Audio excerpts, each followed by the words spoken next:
It feels like throwing gold bars off the Titanic. Hey, it's a great analogy because the United States is the Titanic. Now, President Trump is the rescue boat, okay? And we don't have gold bars to be throwing off anything. Yet we are. How do we stop this? Can we stop this? I'm not sure there is a way. But we can turn things around once President Trump gets back into office, new Congress takes over, new Senate takes over, we're in control. Will we get anywhere? Should we be hopeful? Well, I want to bring in our good friend, Congresswoman from Colorado, the Republican, Lauren Boebert, is back with us. Congresswoman, it's good to see you. Grant, it is great to be on. And, maybe Senator Bob Menendez has some extra gold bars to throw around while we're at it. How gross is that? These are American tax dollars.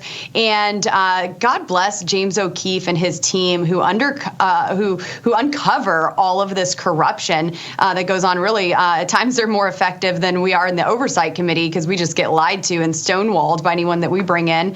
But they're getting the truth out. These are the people who are in charge of the American tax dollars, and they are loading up these NGOs and nonprofits because they know that President Trump and this Republican majority are not going to fund their woke agenda. You know what amazes me, Congresswoman, is that, yeah, we need the undercover stuff to get those deep staters admitting how they're secretly pushing money out. But then you got Secretary of State Antony Blinken, who literally says to the world, yes, we're going to push the money out as fast as we can, out the doors until President Trump, and he names the date of January 20th. They basically tell the whole world what their plan is.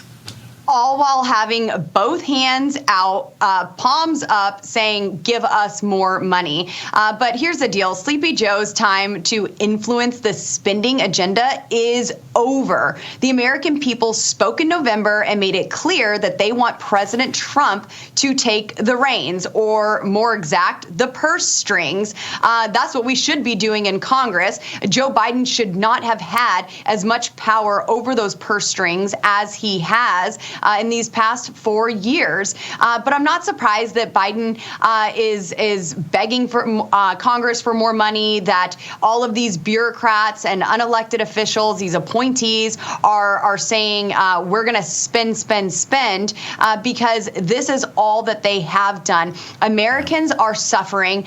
They're wanting a disaster relief package before President Trump is brought into office. And I don't know if that's going to be something that's even sustainable with this $36 trillion in debt, because Democrats are already saying there cannot be any kind of pay for with the $100+ billion they're wanting in this disaster relief fund.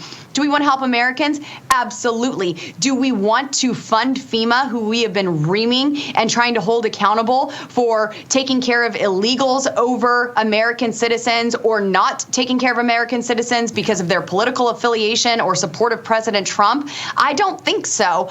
So I don't know if I want over $100 billion going to maybe 40+ states rather than those who really need help. And I don't know if we have that without President Trump in office. Yeah. You mentioned the debt that we have, the deficit that we face, literally trillions of dollars now. Jerome Powell, the Fed chair, said this about our debt and how we're broke. And he basically said, in his opinion, it doesn't matter. Listen to this. That we've got to get back so that revenues and spending are in better alignment. We don't need to pay the debt down. We don't need to balance the budget. We just need the economy to grow faster than the debt, and that's not happening. We're running very large budget deficits at a time of full employment and strong growth. So we need to address that, and we got to do it sooner or later, and sooner is better than later. Congresswoman, some of what he says, is right, but he slips that in there. We don't need to worry about paying down our debt. That's like saying you got a credit card. You don't need to pay it down. Just, honey, go get a job that pays more. We'll start taking in more money. It's wishful thinking is what he's doing. Yes, it is. And to say that we don't need to balance the budget, I mean, look, I live in Colorado. Even the Colorado state legislature balances their budget. Now, I don't agree with how they balance it or where they actually send the funds to, but at least there's an amendment, a constitutional amendment there for our state to balance our budget. But, now this is why we have Biden begging Congress for more money after Bidenomics unleashed record inflation on Americans that has decimated our bank and retirement accounts and increased gas prices to record levels, and raised utility bills and drove up grocery costs and made it so hard for Americans to live.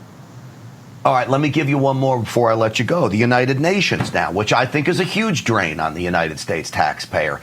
They're now begging that they need $47 billion, not just from the United States, but other Western states as well. And so they're saying $47 billion. Well, we all know it's going to, most of it, they want it from the United States.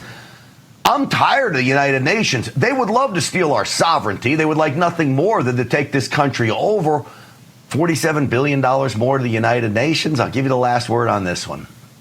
Well, Grant, I'm sure that money would be borrowed from China, from our adversary, to even give to them. Here's the deal. If we don't buckle down on our spending, on our debt, and actually pay for the things, we need to start pretending that we can't just print money, or else there will not be an America to stand for our allies and the rest of the world. We have got to put America first, and that's why I'm so eager for our Republican majority in the Congress and President Trump to rightfully return to the White House.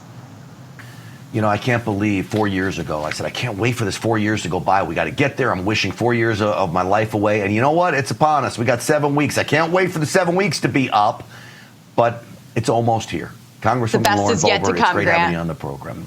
That is absolutely true. We'll see you soon.